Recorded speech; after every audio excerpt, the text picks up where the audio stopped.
Magandang araw sa inyo mga katokers, mga katoshis, mga katokis. Welcome na naman sa ating panibagong vlog sa Talking Toshi TV. Yes! Alright, kapatatapos lamang po ng quarterfinals ng 2024 PBA Commissioner's Cup. At yung huling-huling laro, sila lang ang natira kanina no?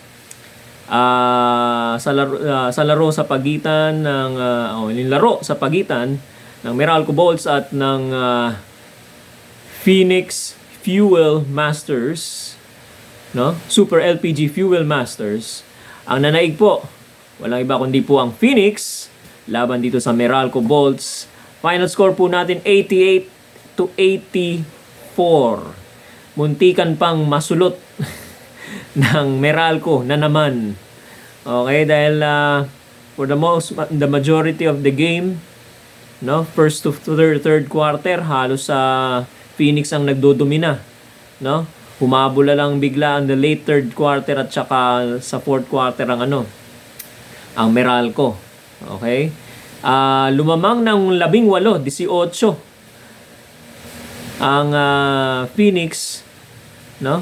sa laro, pero hinabol yan ng Meralco Bolts sa pangunguna na naman ni Chris Newsom at saka ni Alain Maliksi. Alright, so ayan, nanaig ang Phoenix laban sa Meralco Bolts 88-84. Ang best player po natin walang iba kundi si Jason Perkins with 16 points and 13 rebounds. Wow, talagang mabigatin, ano? Ika nga nila ang taguri sa kanya, no? Hefty lefty, no? Kaliwete kasi itong si Jason Perkins, no? Anyway, siya ang naging best player natin sa larong ito. Ngayon, kompleto na po ang apat na maglalaban-laban sa semi-finals ng 2024 PBA Commissioner's Cup. Yan po ang Barangay Ginebra Gene Kings or Barangay Ginebra San Miguel versus sa San Miguel Beer. Pataasan ng amats to Okay, ano? Okay? Ang labang Beer at Gene. Okay. Yan. Okay? So, Ginebra versus San Miguel. San Miguel Beer. At doon naman sa kabilang bracket, kanina pa hinihintay na Magnolia kung sino yung makakalaban nila Phoenix pa lang ang makakalaban nila, no? So yung sa kabilang bracket mga kababayan, mga ka-PBA, Magnolia Chicken Templados Hot Shots versus the Phoenix Super LPG Fuel Masters. Ayan. So magandang mga laban to, no? At sa wakas, katulad nung aking hiniling nung nakaraan, sana may makapasok na independent na team. Ayan, may pumasok. So, all RSA, lahat ng RSA teams, yung tatlo, Magnolia, San Miguel at saka Ginebra, pasok. Maliban na lang dito sa nag-iisa, parang kuyog, ano? Independent, nag-iisang no? Independent. Itong Phoenix, nakapasok sila uli, no? Ayan.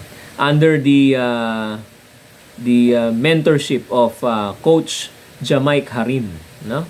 Ayan. So maganda, exciting to. Titingnan natin kung kaya ba ng Phoenix Fuel Masters sa pangunguna ng kanilang import na si Jonathan Williams na nag-practice ng katakot-takot na free throws. Napabalita, ano? Kailangan pa mas pag-practicean pa niya dahil aabante na sila sa semifinals kalaban nitong Magnolia. Ang Magnolia, aasahan pa rin nila yung front court nila, no? Si Ian Sanggalang at saka si Calvin Abueva. Samantalang sasandal sila sa kanilang bilis, no? Sa fast break nila, fast break points, no? Aasahan nila dyan yung trio guard nila, no? Si Paul Lee, si Gio Halalon at saka si Mark Baroka. Diyan sila aasa, no? Okay, samantalang itong Phoenix naman, etong si RJ Hasul, maganda nilalaro. Si Tyler Tio, no? Primary guard nila doon, ano? Etong si Jason Perkins, of course, sa front line nila, sa loob. Okay? At marami pang iba. Si JV Mocon ba? Maganda rin ang nilaro niya ngayon. Ano? Maaari niyang i-carry over yan sa mga susunod pang laro. Okay? At dito naman sa Ginebra, the usual suspects. Okay? Scotty Thompson, Japet Aguilar, no? Sino to? Nakalimutan ko pangalan, Stanley Pringle, and you have Christian Standhardinger na kasalukuyan nangunguna para sa best player of the conference, no? Kaya malaking improvement ni Christian Standhardinger, no? So aasahan nilang makapunto sa loob, no? Gamit ang paglalaro, no? Gamit ang laro ni Christian Standhardinger. Okay? So, yan ang ako yung naghihintay pa rin ng malaking laro mula kay LA Tenor. Ewan ko kung, hindi ko alam kung medyo pinepacing pa niya yung sarili niya or sa maliit na paraan pa lang siya pwedeng makatulong, ano? Hindi pa siya todo bigay sa laro, ano? Well, tingnan natin kung anong magagawa. Well, contribute naman siya kahit paano. Pero yung mabigat na laro, big time na laro, no? Wherein LA Tenorio has the capability of scoring big, no? Hinihintay pa rin natin yan. Tingnan natin, malay natin sa semifinals, mangyari na yan. Tapos itong San Miguel Beermen, of course, ang laro nila iikot dito sa kanilang sentro, ang 7-time MVP na si Junmar Fajardo. Okay? At maganda ang nilalaro ng mga gwardya ng San Miguel, ano? Etong si Terence Romeo. Sinasayawan lang yung mga gumagwardya sa kanya, no?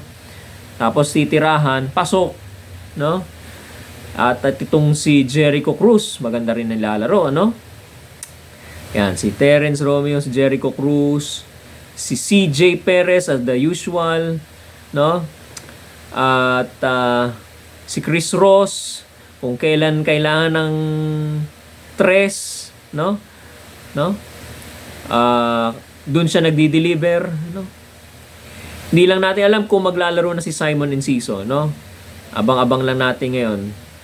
At inactivate na rin pala nila si Vic Manuel, so pwede nilang gamitin si Vic Manuel as frontliners, ano? Sa loob, no? The muscle man. Okay? So yan ang mga usual suspects at usual na gagamitin ni Coach George Gallin sa laro, ano? By the way, itong tournament format natin, mga ka-PBA, ay best of 5 ang semifinals, as best of 7 ang finals natin. Okay? So, best of 5, unang makatatlo, race to 3. Okay? So, itong unang schedule natin, first game, yung game 1 natin ng semifinals, mangyayari yan sa Miyerkules, January 24. Okay? January 24. Ang unang game natin ay ang kupunan ni Paul Lee laban dito sa kupunan ni Jason Perkins. So, Magnolia versus Phoenix.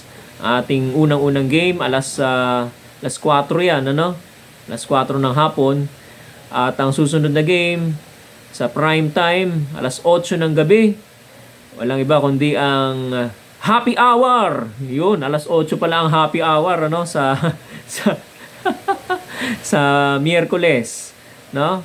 Ang laban ng Virgin, San Miguel Beermen versus Barangay Ginebra, San Miguel. Ayan. Okay? So, di ba, ipopost ko sa community section natin yung mga laro, yung full schedule, yung merong mga hanggang game 5, ano? O di ka dito sa video natin para makita ninyo kung ano yung ma-schedule niyo na yung kalendaryo ninyo, no? Kung gusto niyo manood ng live, pwede, no? Kung gusto niyo manood na sa TV, team bahay, pwede rin naman, ano? Okay. So yan po ang ating PBA updates sa ongoing na 2024 PBA Commissioner's Cup. Okay, nasa semifinals na po tayo, mga kababayan. Ginebra San Miguel versus San Miguel Beermen. At sa kabilang bracket naman, Magnolia Hotshots laban sa kapana-panalo lamang na bagong panalo na Phoenix Super LPG Fuel Masters. Magandang araw po sa inyo mga ka-PBA. Maraming salamat sa pagtutok ninyo dito sa ating YouTube channel, Talking Toshi TV. Inihikayat ko po kayo na mag-subscribe sa mga bagong pasok.